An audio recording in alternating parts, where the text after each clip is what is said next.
Is it possible for a Fast and the Furious film to be too implausible? Any of the pillars of the Fast and the Furious universe as lore, and if you have not been keeping up with the franchise, you might be surprised at how much lore it has accumulated as the existence of NOS, short for nitrous oxide, which Vin Diesel's Dom Toretto and his ever-expanding crew used to give themselves an extra boost of speed just when they need it most. They were racing along, trailing their opponent by inches, unable to make up the distance as the finish line approaches, when they'll all hit a button, inject some NOS into their fuel stream, and cruise to a narrow but satisfying win.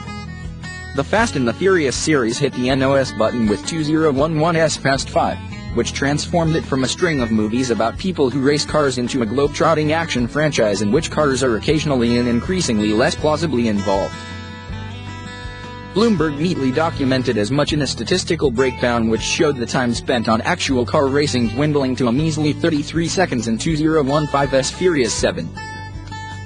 The Fate of the Furious, the 8th movie in the series, yes, it really is spelled fate instead of F8, but that is the film's lone gesture of restraint, reverses that trend, opening with a lengthy race through the streets of Havana slickly directed by franchise newcomer F. Gary Gray, helming his first film since Straight Outta Compton. The sequence, shot in earthy, saturated colors, gives Gray a chance to train his camera on several voluptuous, barely covered rears, a necessity for a series that is to ass shots what water lilies were to Monet. But it also serves as a kind of subliminal reassurance to fans unsettled by the loss of Fast/Furious mainstay Paul Walker, who was killed in a car crash midway through the filming of Furious 7. That Walker's death cut the series off from its roots. That reassurance lasts about 5 minutes, until Charlize Theron's evil hacker Cipher crashes Dom's Cuban honeymoon and blackmails him into turning against his comrades, a team that includes his wife Letty, Michelle Rodriguez, longtime running buddies Roman, Tyrese Gibson, and Tej, Chris Ludacris Bridges, and newish additions Ramsey, Natalie Emmanuel, and Hobbs, Dwayne Johnson. The idea of Dom's crew as a surrogate family has been hammered home with comical frequency. Don't do a game where you drink every time Diesel says the word family unless you have some activated charcoal near at hand, especially as the movies have swelled and strayed farther from reality. Their clunky sentimentality is what keeps the Furious movies grounded, even as the need to craft bigger and more outlandish stunts has made them increasingly hostile to the Nettleson laws of physics. There is a certain logic to the idea that fate should put that idea of family to the ultimate test, forcing its most vocal proponent to betray his own oft-stated ideal. The movie holds back for a while exactly what leverage Cipher has over Dom, but suffice it to say that it dovetails neatly with the same theme. But separating Dom from the group also means the narrative has to run in several different directions at once, and there isn't enough story to keep it going. Fate pares back the sprawling cast of its predecessors somewhat, but it also has Scott Eastwood as a rule-following adjunct to Kurt Russell's Black Ops Taskmaster and contrives to have Jason Statham as Deckard, the previous movie's main antagonist, jump the fence and start working with, if not for, the good guys. Deckard's shift of allegiances goes down especially rough for those who view the Furious movies as more than collection of action set pieces separated by filler scenes just long enough to let them catch up on their missed texts. We'll get to the set pieces shortly, but if the highlight reel is all you're after, you won't leave disappointed. It was revealed at the end of the 6th movie that Deckard was responsible for the death of the crew's beloved Han, Sung-Khan, a character so popular that the series effectively turned 3 movies into prequels to 2006's Tokyo Drift to bring him back from the dead. The Fate of the Furious mumbles a few words about how Deckard and Hobbs are the only 2 people in the world who ever managed to track Dom down, and so they're the best chance for finding him now. But the integration of a cold-blooded murderer into the crew's ranks is accomplished without so much as a token demonstration that Deckard is inclined to change his spots. More Jason Statham in studio blockbusters is a welcome development.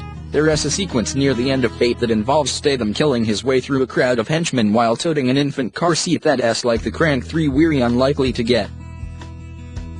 But in Fate, it comes at the cost of dynamiting whatever shred of credibility the series has left.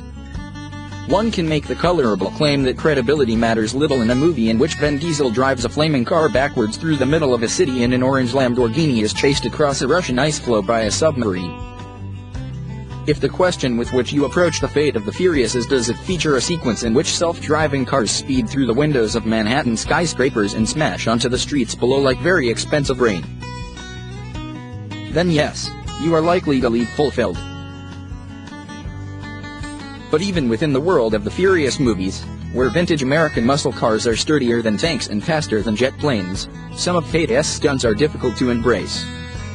The only way to explain how Dom escapes after his car is punctured by 5 separate grappling hooks is that a wizard did it.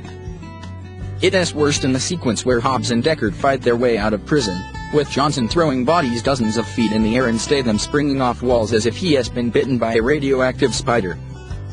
The moments where the two of them butt heads are some of Fate's best. Despite their relatively late arrival to the franchise, they're the best at nailing the right balance of muscle-bound bluster and tongue-in-cheek self-awareness. But they feel like scenes from a different movie, or really, from any number of movies. The Furious series has been headed in the direction of Bondsville for some time, and with the arrival of Theron's Cipher, swathed in ratty blonde hair extensions and intent on seizing control of the world's nuclear arsenals, it pulls comfortably into a spot out front. But Theron seems strangely reluctant to have fun with the part, and given her athletic turns in Mad Max, Fury Road and the forthcoming Atomic Blonde, there is something perverse about sticking her in a role where the only thing she does furiously is tap at a keyboard. The series has had an implausible, possibly unprecedented arc, hitting its stride with the 4th in the series and keeping its core cast together even as the movie's global box office takes have skyrocketed. It helps that none of the original stars have shown much of an ability to draw crowds on their own. Vin Diesel is to muscle cars what Esther Williams was to swimming pools. But with the fate of the Furious, it feels like the movies have gotten as big as they can get, and the gleeful absurdity that drove them is losing ground to the specter of obligation. The NOS is starting to wear off, and with 2 more movies in the works, the finish line is nowhere in sight.